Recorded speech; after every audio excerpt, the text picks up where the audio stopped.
Zuko's scar defines his entire journey.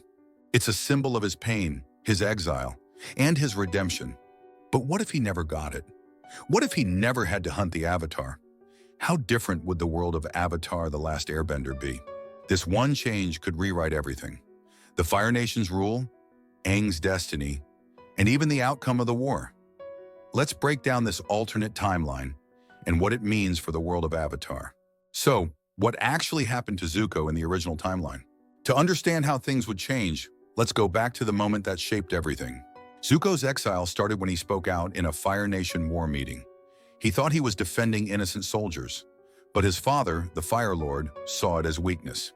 In an act of cruelty, the Fire Lord forced his son to fight in Agni Kai. But when Zuko refused to fight his own father, he was punished, burned, banished, and ordered to capture the Avatar to restore his honor. Without this event, Zuko never would have chased Aang across the world. He never would have met Iroh on this level, and he never would have questioned his loyalty to the Fire Nation. So, what if it never happened? This suffering shapes his redemption arc. So why is this moment so important? It turns him from a spoiled prince into a conflicted anti-hero. Now let's talk about the alternate timeline. What if Zuko never got his scar? The biggest change is, he never gets banished. He stays in the Fire Nation, living under his father's rule. But does that make his life better or worse? Scenario 1. Zuko still becomes the Fire Lord's heir. If his father didn't burn him, Zuko may still be next in line to rule. Would he be a good ruler?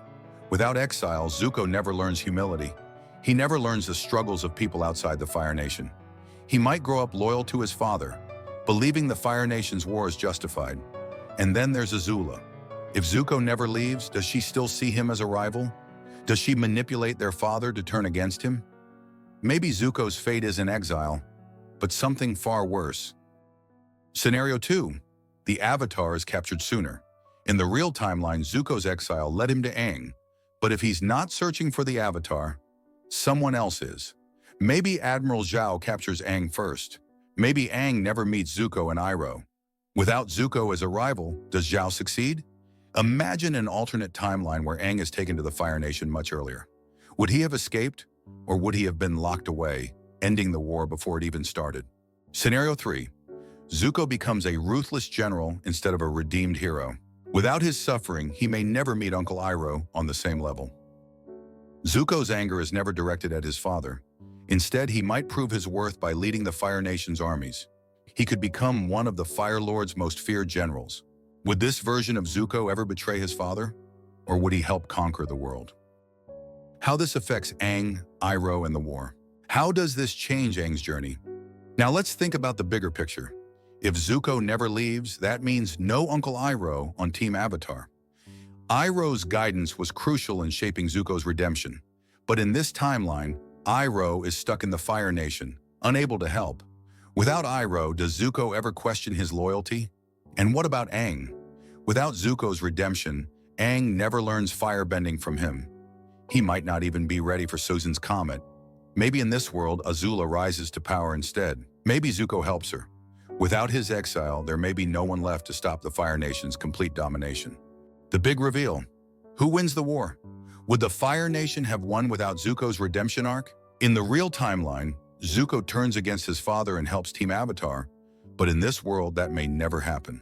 If Zuko never betrays his father, who stops the Fire Nation from total domination? Does Fire Lord Ozai win the war? Does the world fall under Fire Nation rule? Final thoughts. Zuko's scar was his greatest pain, but also his greatest teacher. Without it, the world of Avatar would be completely different. Or, would there still be a moment where Zuko realizes the truth? This punishment was the thing that led him to question his father, to seek a different path, to become a better person. Without it, he might have never found his true destiny. So what do you think? Would a world without scarred Zuko be better or far worse? Would you want to see an Avatar show steered in that direction? Let us know in the comments. If you enjoyed this theory, make sure to like and subscribe for more lore unlocked. We're just starting out with our journey diving into the most curious lore and fan theories, and your support would mean a lot. Thanks for watching, and we'll see you in the next one.